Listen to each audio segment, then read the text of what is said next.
Di Queens ya berarti? Yes, ya di Queens, ya. Aku sendiri nih yang berada di West Coast.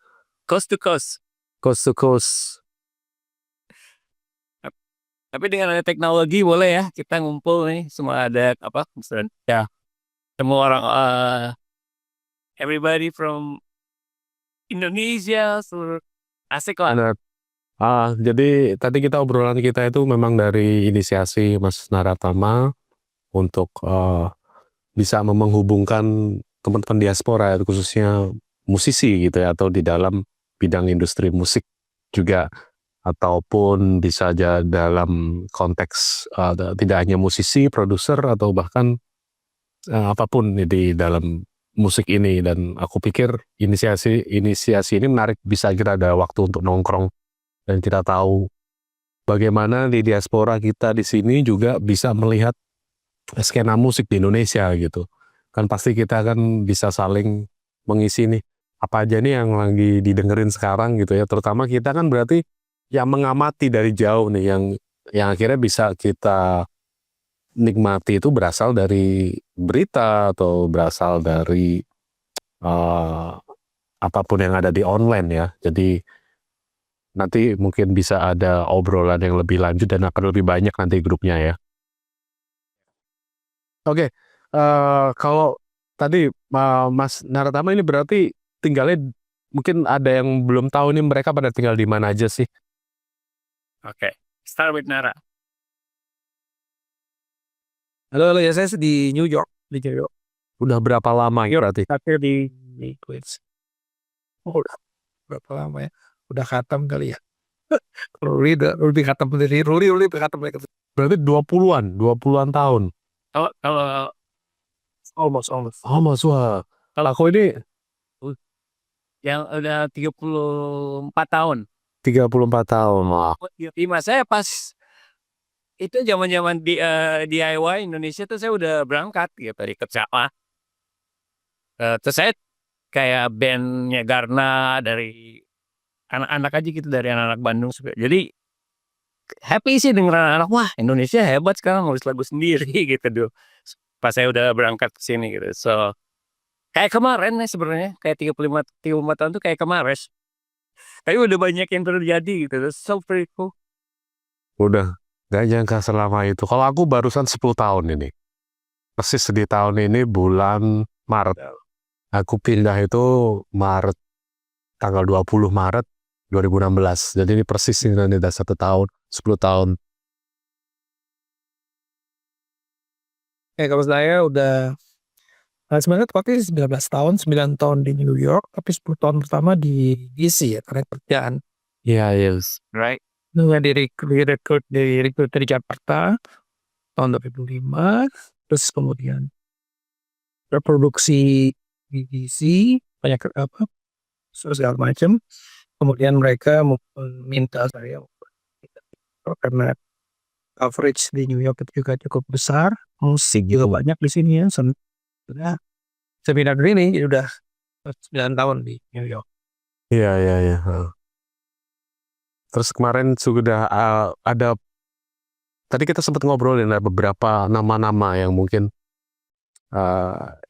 mereka ini juga berkiprah di Indonesia dan sekarang berada di sini, misalnya Ati Sibi. Terus siapa lagi Mas mungkin yang sekarang lagi dikumpulin di nama-namanya? Kalau musisi sih, kalau musisi di Indonesia di Amerika tuh ada, kalau saya bilang tuh ada tiga tipe ya.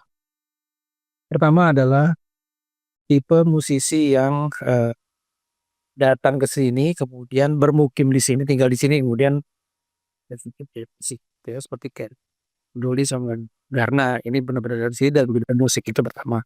Yang kedua, tipe itu ada mahasiswa Indonesia datang ke sini belajar musik. Belajar musik. Banyak nama seperti Niall Juliarso gitu ya, juga ada dulu ada beberapa nama yang lain datang ke sini, mereka belajar musik 2-3 tahun, entah itu ambil master degree atau dia master bachelor's. Tapi begitu mereka tahun di sini, mereka pulang ke Indonesia. Karena New York banyak di Berkeley banyak sekali musik yang dari anak mahasiswa Indonesia belajar musik. Yang tipe kedua. Nah, tipe yang ketiga ini yang menarik nih. Tipe ketiga ini adalah grup diaspora yang baru tumbuh gitu loh. Jadi mereka ini adalah anak-anak dari diaspora Indonesia yang tinggal di sini, kemudian anak-anaknya bermain musik dan mereka membangun karir di bidang musik juga. Walaupun mereka punya karir lain, tapi mereka membangun karir di bidang musik. Itu juga salah satunya Arya Yunir ya. Mas Arya Yunir di LA itu dia anaknya Regi, itu sekarang jadi salah satu rapper yang cukup kuat di lokal LA. Cukup buat Regi itu di sana. Itu kemudian juga anak saya juga ya. Jadi anak saya sekarang juga ada grup psychedelic rock. Dia main di sini, dia yang lain orang lokal tapi hanya dia yang darah Indonesia dan main di Brooklyn gitu. Jadi nah ini generasi ini yang saya lihat ini makin tumbuh sekarang ini. Bagus sih, bagus gitu. Jadi 3 tipe itu sih kira-kira gitu kan. Iya. Dan juga memang itu merupakan sebuah medan baru ya. Medan baru yang bagi aku sendiri misalnya sampai ke sini tuh wah gimana ya caranya untuk bisa minimal dapat temen band, terus kalau pergi ke lokal show itu di mana gitu, terus kalau beli rilisan di mana gitu. Jadi ada sesuatu tantangan tersendiri ketika tetap bisa bermusik ya di Amerika gitu. Tapi kalau dalam aku sendiri itu ya akhirnya belajar produksi musik gitu supaya aku bisa lebih banyak main musik, jadi tidak tergantung sama member yang lain gitu loh. Jadi itu yang akhirnya yang menjawab aku selama ini, karena kan aku hampir pada tahun 2016, 2017, 1-2 tahun pertama itu kan dia tuh mencari-cari ini yang cocok kan. Kalau untuk mencari band member itu kayak cari pacar ya, jadi benar-benar harus yang cocok ngobrolannya, cara bagaimana selain juga jarak juga ya, jarak rumah kadang juga mempengaruhi gitu. Terus juga ada banyak hal dan kemudian itu jadi tantangan tersendiri gitu. Misalnya kalau di Indonesia kan kita sangat mudah bisa terkoneksi sana sini atau apa gitu, tapi dengan adanya tantangan baru ini bisa menjadi ranah baru gitu, atau bahkan menciptakan sesuatu yang baru gitu, yang mungkin yang belum pernah yang dilakuin di Indonesia gitu. Benar-benar. Sebenarnya sih itu barrier ya. Jadi seperti bilang tadi ada 3 karakter ini. Jadi kalau ya kayak Garna gitu kan ke sini, kemudian kita mencari jati diri dan mencari teman bermain musik itu juga nggak gampang kan, harus cocok. Dan ada barrier macam-macam. Barrier budaya, ada batasan bahasa juga gitu ya. Si background itu juga jadi tantangan. Tapi dari 3 kelompok ini memang saya lihat sih ini pengalaman aja karena saya banyak sekali meliput berbagai macam event. Jadi menurut saya ini menjadi satu yang menarik gitu. Dan ini sebenarnya membuka kesempatan buat Indonesia juga untuk bisa lebih berkembang gitu ya musik Indonesia gitu. Ini Rakolil lebih paham nih. Nah ini kalau sudah datang nih, kita lagi bahas yang berada di Indonesia saat ini gitu ya. Mungkin kita kan ya kita hanya tahu yang bara diaspora kan kita tahunya dari berita atau dari postingan yang kita follow di band gitu, atau mungkin juga keresahan kita juga ya, gimana supaya kita bisa mendapatkan informasi musik di Indonesia gitu. Dan tentunya media-media di Indonesia gitu, apalagi sekarang ada kayak microzine yang berbentuk di Instagram yang cukup bisa memberikan informasi, gantinya zine lah di era itu. Nah kalau di Indonesia saat ini, Kolil, apa yang sedang kamu cermati saat ini? Apa ya, kalau yang di pop palingan kemarin yang sampai ke mainstream gitu, hip hop sama dangdut itu tadi ya. Ya kita bahas. Itu udah. Kalau yang apa namanya, upaya-upaya bikin suara-suara lokal jadi lebih pop gitu, ada sih. Misalnya kayak Lorju Nah, scale Madura, lalu ada kalau yang sekarang lagi rame di media-media atau mungkin di Instagram gitu, band Belanda, Nusantara Beat itu ya, bawain lagu-lagunya dia, suasananya tuh Sunda ya, scale-nya banyak Sunda gitu kali ya. Yang itu paling yang setahu gua terakhir, di luar yang memang inovasi-inovasi band-band muda gitu untuk bikin sound yang sebelumnya belum ada gitu kali ya, atau diremajakan gitu kali ya. Ya. Paling itu aja sih kalau band-band yang berhasil punya tempat juga selain di Indonesia itu Ali ya. Ali banyak main di Australia, Eropa, di Asia juga. Karena dia menurut gua nggak berjalan sendirian, ada kayak genre yang lagi naik juga sih.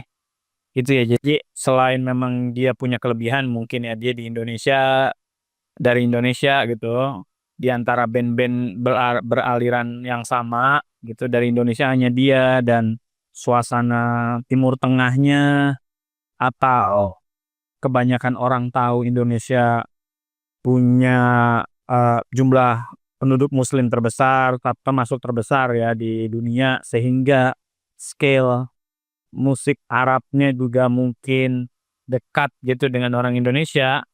Jadi Ali lumayan inilah ya, lumayan terdengar gitu di peta musik di dunia gitu kali ya.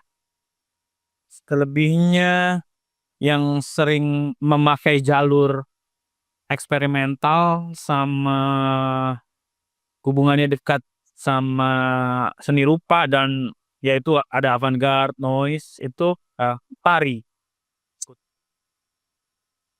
Kuntari, Tesla ya, itu tur Eropanya banyak, tur apa namanya, Asia juga, Amerika kayaknya belum ya. Paling sebentar lagi lah itu pakai jalurnya Senyawa mungkin bisa, karena memang Senyawa kan udah lebih dulu dan lebih luas ininya apa namanya, musiknya diterima di dunia ya. Kalau yang lebih kontemporer itu kemarin yang datang ke New York ada Yadi, Nur Salim Yadi, sama yang mungkin potensial Rani Jambak. Rani Jambak ya, ya. Ya, mereka punya spesial instrumen masing-masing, punya bikin instrumen sendiri kan, jadi kayak nggak ada substitusinya gitu di dunia, sehingga memang lebih melejit gitu kali ya. Kalau di Indonesia yang terakhir agak menarik, sangat menarik tuh kolaborasi Wukir dengan J Dawn. Oh ya. Jadi dia Wukir eksperimental, tapi J Dawn hip hop, tapi suasananya itu Sunda, jalanan Sunda gitulah. Jadi emang menarik, lirik-liriknya berbahasa Sunda, tentang situasi perkotaan di Bandung gitu kali ya. Jadi eh, eh, tegangan-tegangan di jalanan di daerah Bandung, dan bahasanya sendiri dengan scale-nya sendiri berarti ya. Itu menarik banget. Jadi inovasi yang mereka lakukan tuh apa ya, seger. Itu kali ya. Seru-seru tuh ya.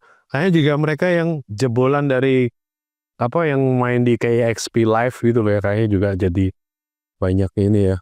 EXP siapa? Lahir. Love Layer, Ali, terus Tim Marlos juga karena Tim Marlos itu labelnya dari New York ya, Rapi Crown. Yang kemarin baru main juga di sini Galda itu labelnya dari New York juga, Mom and Music salah ya, Mom Pop. Itu juga Galda juga lumayan ngetop di luar Indonesia. Gitu. Kemarin main di Joyland Session itu kalau nggak salah mungkin sedikit dari panggung-panggung awalnya Galda di Indonesia kali ya, di festival-festival gitu, kemarin di Joyland Session ada. Ya. Kalau dari pop sih yang pop ya itu menarik Afgan. Afgan itu tampil main dengan Watch itu masih bagus tapi 70% penontonnya masih dari Indonesia kebanyakan. Dan yang menarik juga ada Voice of the Ceprot VOB. Nah VOB ini dia tour karena dia diambil Live Nation sih waktu itu. Jadi karena ya promotor yang ambil itu Live Nations sangat besar di Amerika, jadi dia udah pegang berapa gig dan dia di sini juga main di gig yang cukup besar. Cuman mungkin salah lokasi ya. Kalau sekali ini problemnya dari para promotor di Amerika ini kadang-kadang dia tidak terlalu memahami band yang dapat bisa sehingga venue yang dipakai itu tidak pas gitu. Jadi waktu Voice of the Ceprot main di sini venue-nya di tengah kota benar. Dan itu yang datang jadi tidak terlalu banyak gitu ya. Tapi penontonnya semua orang Amerika, semua lokal. Lokal. Di DC dia main di klub yang lebih kecil itu penuh, dan yang saya dengar yang California yang paling penuh. Jadi itu penempatan venue juga penting untuk lokasi musisi akan tampil. Afgan bagus, dia main di Orkery Lodge, dia bagus. Ya itu ada beberapa sebenarnya penyanyi Indonesia yang sifatnya lebih spesifik, yang kalau genre-nya itu lebih indie tapi lebih tradisional sih, kontemporer tradisional. Penny Chandra misalnya itu. Penny Chandra, ya. Ya, Penny itu udah selesai itu, dia tampil dimanapun di New York, Philly, itu dia juga ngajar juga di dunia. Itu kalau penuh dan dia udah punya komunitas follower, jadi kemana dia pergi itu penontonnya sama juga gitu. Itu punya fans lah. Mungkin juga karena unsur eksotisme juga ya. Karena sepertinya misalnya eksperimental yang eksotis gitu kan, misalnya kalau di Eropa misalnya seperti yang tadi sebutin Kolil, ada yang jalurnya dulu senyawa gitu, mereka tur dan sebagainya gitu, terus kemudian kayak Rani Jambak juga ya, Raja Kirik juga mungkin ya itu. Jadi mereka jalur-jalur yang dimana memang kayaknya masih jarang ya di Amerika ya untuk musik. Mungkin ada, cuman tidak semasif seperti di Eropa, bagaimana banyak promotor yang memberikan jalan untuk musik-musik eksperimental eksotis ya Indonesia gitu. Ya, kayak jarang sih ya. Jarang ya.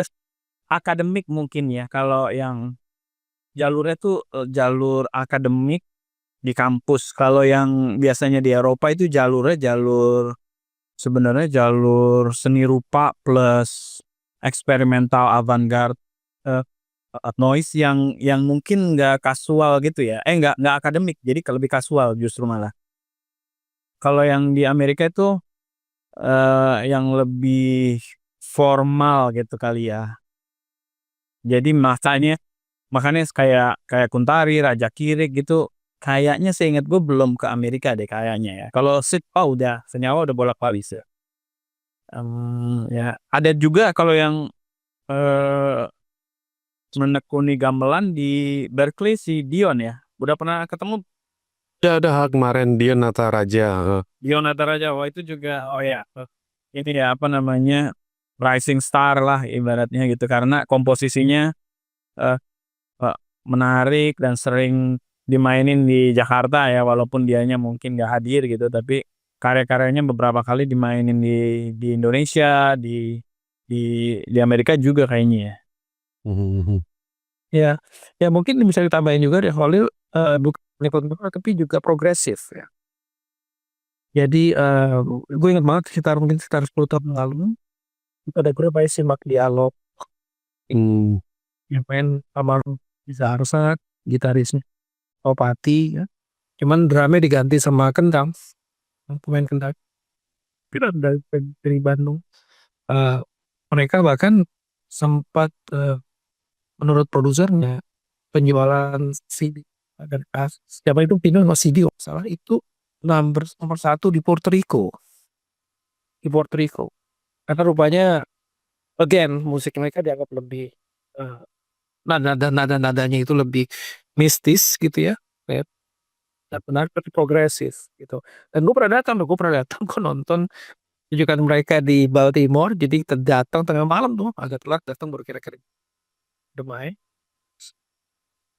Oke, gitu di open itu yang datang ada 300 itu malam ya, semuanya sitting, itu yang datang semua orang lokal bawa kursi lipat sendiri, bawa bir ya, mereka nonton di situ itu ada 3 jam dari di situ, benar-benar gitu. Jadi apa interaksinya bagus banget gitu ya, itu yang tapi masuknya lo jalur progresif gitu. Bujana juga di sini banyak fans tetap ya, tapi eh, kebanyakan mengenal Bujana sebagai salah satu pemain gitar yang memang punya skill tinggi dan dikenal karena album progresifnya dia gitu. Karena dulu kan lewat Munjun Record namanya. Tapi dia udah tidak sekarang ke Spanyol. Jadi dia lihat mungkin yang kita follow benar juga sih. Lebih progresif ya yang mungkin bisa diterima oleh publik tinggi. kalau tadi yang soal ini Mas, yang barusan rilis vinil itu, yang Sas itu, bisa ceritain sedikit itu, Mas Nara. Oh, SAS itu itu cerita unik sih. Jadi saya itu kemudian jadi kira-kira 3 tahun yang lalu, kira-kira saya dapat DM message lewat Instagram dari orang yang saya nggak kenal. Saya lihat wah ini backgroundnya dia musisi dan dia tuh produser vinyl. Dia tinggal kita ketemu, akhirnya kita ketemu, kita ngobrol. Ternyata dia itu penyuka film-film horor. Selain dia sebagai produser musik ya, tapi dia juga penyuka film horor.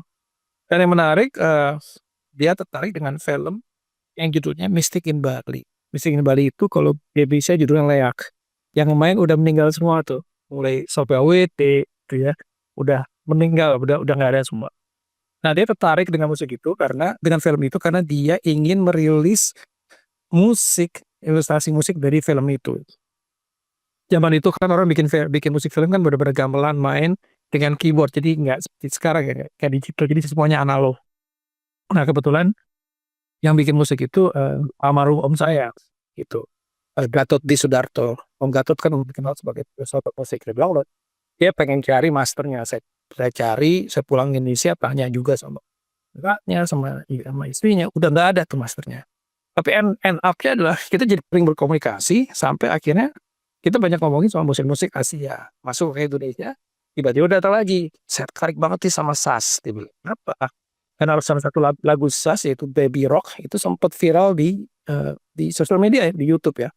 Dan dia tergila-gila sampai dia mau koleksi semua album AK sama Sas. Dibeliin sama dia. Itu mulai dari vinyl, kaset, lebih ngerti. Terus dia bilang, gimana kalau kita rilis Sas?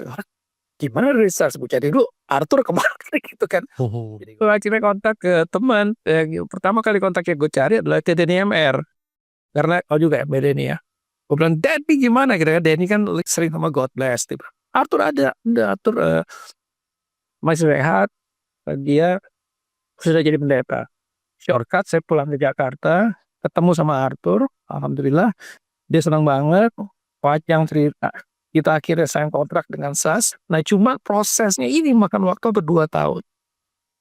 Jadi proses memindahkan vinil karena kita mencari master aslinya nggak ada. Dulu kan orang rekaman pakai kayak 2 inch ya. Pakai 2 inch udah nggak ada semua, udah ketiban, udah hilang gitu. Akhirnya kita cari dari original vinyl, ya, original vinyl kaset. Kemudian kita master ulang dan memindahkan ke digital ini yang agak perlu waktu gitu ya. Tapi akhirnya kita pindah ke Ohio, akhirnya proses 2 tahun lah. Dan kita clean juga semua kita sampai akhirnya Desember kemarin kita rilis di New York. Jadi kita rilis album SAS 7 lagu koleksi SAS. Itu yang milih semuanya adalah dari Psychic Raider. Itu produser namanya Kotter, dia yang rilis. Kemudian gue diminta jadi co-produsernya, jadi gue ikutan untuk mendesain album itulah gitu. Sampai sekali distribusi. Lucunya album itu belum rilis udah dapat pre-order di Jepang. Gitu. Jepang minta, kita minta 50 vinyl. Oh 50 vinyl, udah kita kirim ke Jepang gitu. Dan sekarang lagi proses nih, mudah-mudahan dalam waktu dekat ini bisa masuk ke Indonesia. Kita dikit lagi nih masuk ke Indonesia. Jadi kita ada request Indonesia, minta ya udah nanti kita akan kita jual ke Indonesia. Bumbu saset cuman ya si Arthur jadi ada Konang, kemudian Mas Rata Tanjung jadi semangat lagi kemarin katanya dia kan udah jadi pendeta juga. Kita lagi berusaha mau bikin reuni SAS di Solo rencananya kalau jadi lagi proses gitu. Itu sih kan malah dimulainya dari Brooklyn nih, bukan berarti saya pengen bikin SAS malah dari Brooklyn gitu. Mas Nara gitu yang mana dari SAS menurut siapa namanya temannya Mas Nara itu Kotter, menurut Kotter apa Mas? Apanya? Apakah soundnya, apa genrenya, atau bahasanya, atau apanya Mas dari SAS itu? Kalau gue ngobrol sama dia ya, itu ada 3 hal yang gue tertarik ke situ. Yang pertama adalah menurut dia tipe musik SAS itu lebih maju dari zamannya gitu. Jadi kalau dia bilang zaman itu kan dia dengerin macam-macam, dia dengerin God Bless, dia dengerin macam-macam. Terus juga SAS ini masuk kategori psychedelic rock yang menurut dia tuh aransemennya jauh dari zamannya. Jadi dia tuh appreciate sekali bahwa di zaman itu ada band seperti SAS yang bisa bikin lagu seperti ini berbahasa Inggris. Itu yang pertama. Jadi aransemen musiknya tuh jauh di zaman itu satu. Yang kedua yang dia bilang lagi gitu adalah komposisi lagunya. Gitu. Jadi keberanian SAS ini SAS ya, SAS awal ya. Kalau SAS yang udah album keempat kan udah mulai agak pop tuh ya. Tapi yang versi pertama gitu dan semuanya bahasa Inggris itu keberaniannya mereka itu untuk melakukan aransemen dengan literasi musik yang ada di era itu. Deep Purple gitu ya. Lihat mereka dengerin itu kan, mereka dengerin juga macam-macam band di era itu. Jadi ini kok jadi ngedengerin SAS tuh kayak rasa ngedengerin Deep Purple juga gitu. Jadi ada referensi apa ya, basic musik yang sama. Dan yang ketiga skill memang. Dia salut sekali dengan skill Sonata ya. Sonata itu kan gila itu permainan dan dia bilang kok bisa ya zaman itu bisa main seperti itu gitu. Skill bermain dengan sound seperti itu sih yang membuat lepas dari itu juga bahasa Inggris Will. Itu memudahkan mereka menerima gitu loh. Ya dengan psychedelic rock, Indonesia Legend dan bahasa Inggris. Itu sih sebenarnya 3 itu yang membuat dia, bukan hanya dia ya, tapi juga beberapa pendengar yang kemarin ini 2 minggu lalu itu kita putar lagi di radio di sini. Jadi ada radio namanya LOT Radio. Nah, DJ-nya kebetulan itu yang mendigitize musik SAS, diputar lagi lagu dari SAS sama dari Aka. Jadi ini menarik. Ada orang-orang yang bisa terima itu. Gitu sih. Iya. Dari musiknya bisa kebayang sih, maksudnya yang aku ingat dulu nonton waktu kecil, tapi kalau yang aku bayangin memang dengan musik dengan synthesizer-nya itu terus kemudian digabungin dengan gamelan Bali ya. Kayaknya memang nyambungnya itu jadi sesuatu yang futuristik sih ya mungkin di masa itu juga ya. Ya kayak misalnya dia kayak ada lagu judulnya Larantuka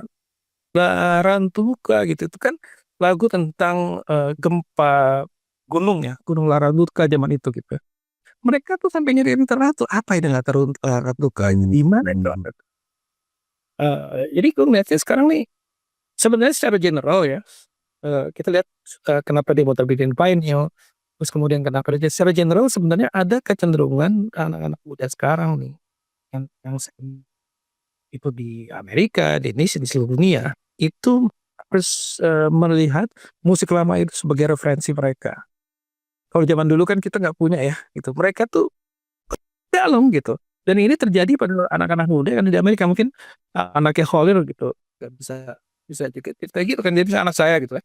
Anak saya itu dengerin dia main bandnya psychedelic rock, dan dia itu yang didengerin adalah The Cure gitu ya, My Network gitu ya. Jadi musik-musik zaman itu menjadi referensi gitu.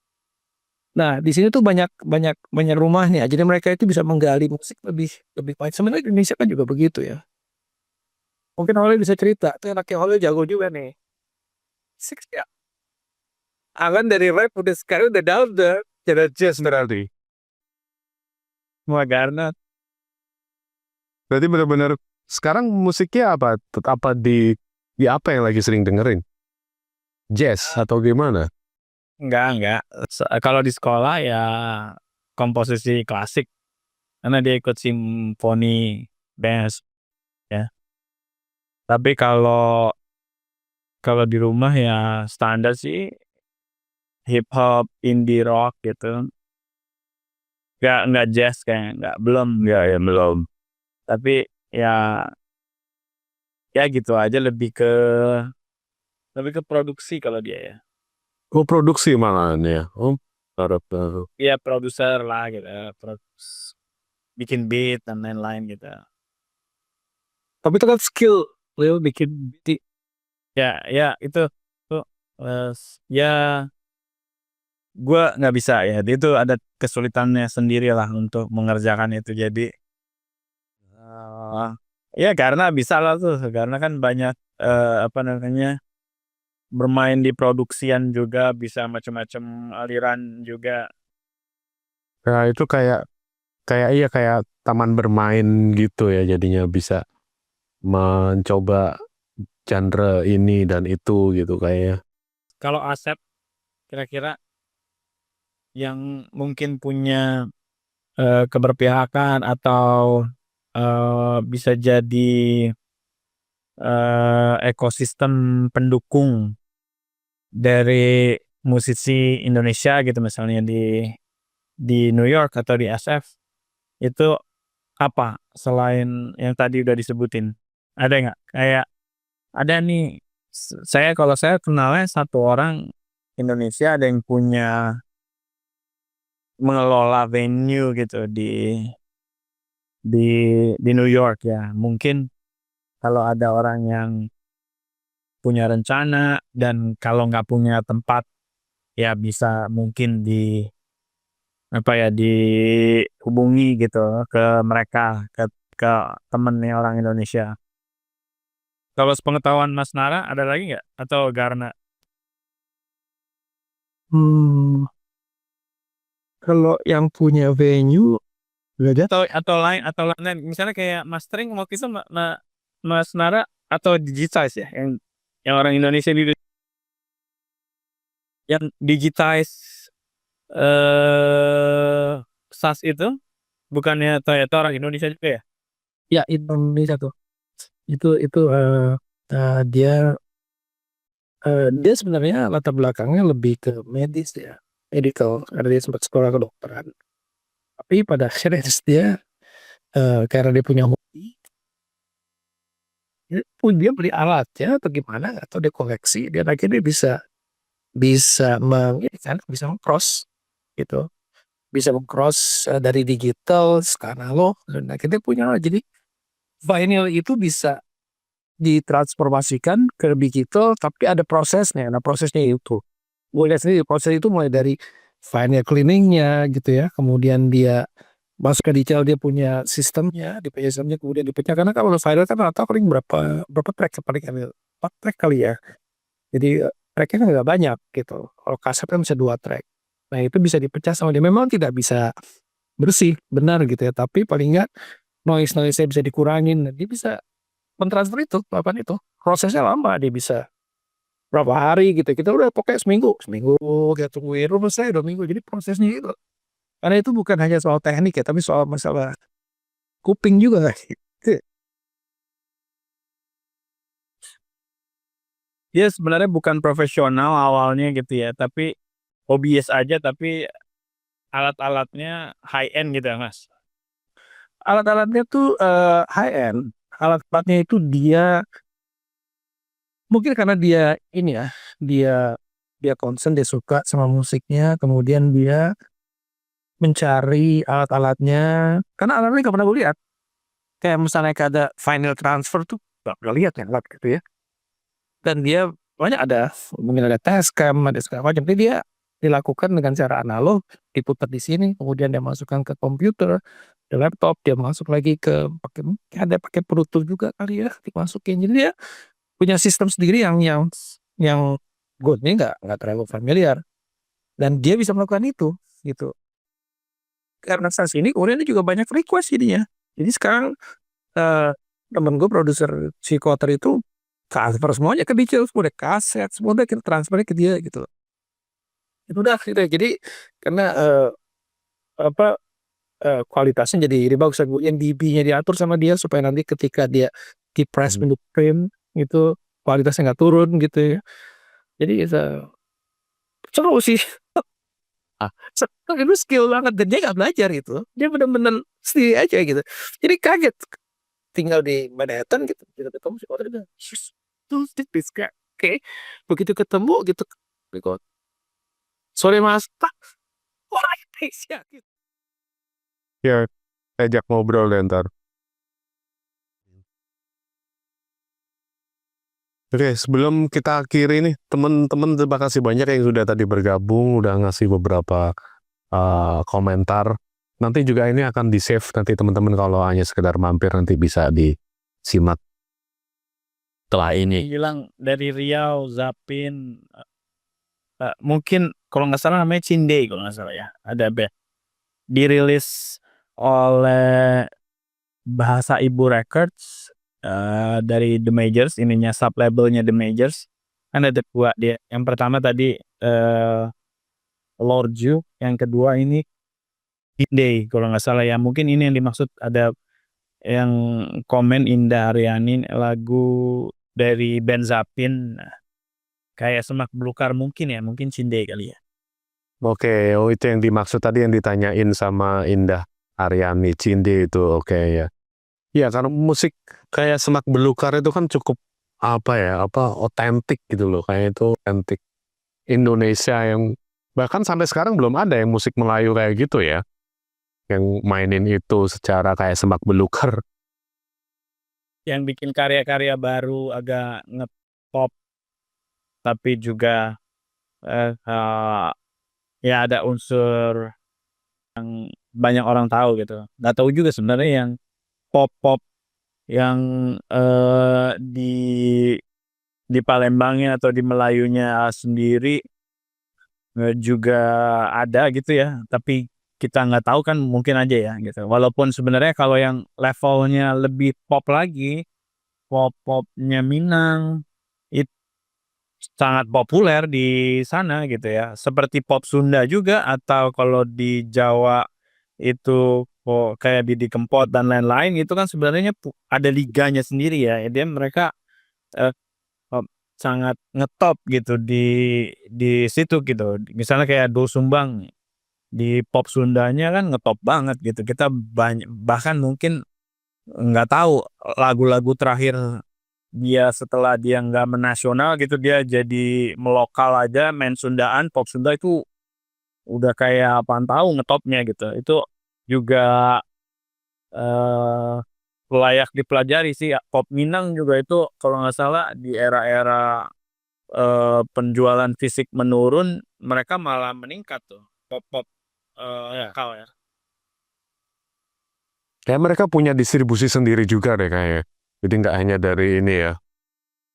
Mungkin ya. Dan yang kemarin kalau yang ngetop banget sampai mungkin ada viral-viral TikTok yang timur ya, musik timur. Kayak ada suasana timurnya tapi juga ada hip hopnya gitu kali ya rasanya. Iya. Iya, iya. Ya itu mungkin kayak gitu lebih diterima di sini ya. Mungkin yang perbedaan kalau di New York ini memang lebih lebih berani ya, main musik, karena kalau genre musik apapun sini itu bisa masuk kalau lu lihat sih. Ada komunitasnya. Ada komunitasnya. Ada beberapa band reality club waktu main di sini. Oh, lu nonton ya? Nggak di sini ya? Di sini ya? Reality Club nonton Mas di Williamsburg nonton. Nanti ya main juga Girl Gang. Mereka nggak mampir di West Coast ya? Atau di LA aja kayaknya? Aja kali ya. Coba nanti kita cek jadwalnya. Kalau ngeliat jadwal sih emang kayak Philadelphia gitu yang di East ya. Gak tau, gue belum ngecek yang jadwal mereka yang di West. Sip. Ya ini sebenarnya obrolan tadi kita dari Zoom, dari teman-teman diaspora, musisi yang ada di Amerika, dan mungkin nanti kita bisa bikin sesi berikutnya yang lain ya dengan teman-teman yang lain juga, dan kebetulan tidak hanya kami berinisiasi, terutama Mas Nara berinisiasi untuk mengumpulkan teman-teman yang ada di Amerika ini, khususnya setidaknya itu kita bisa masih terasa hadir gitu loh, skena musik Indonesia dan juga apa yang sedang terjadi sekarang ini gitu. Dan menarik, terima kasih banyak untuk diskusinya Mas Nara dan Khalil. Thank you buat teman-teman yang sudah tadi menyimak, nanti ini bisa disimak lagi. Baik, sampai ketemu di live Instagram berikutnya ya. Thank you.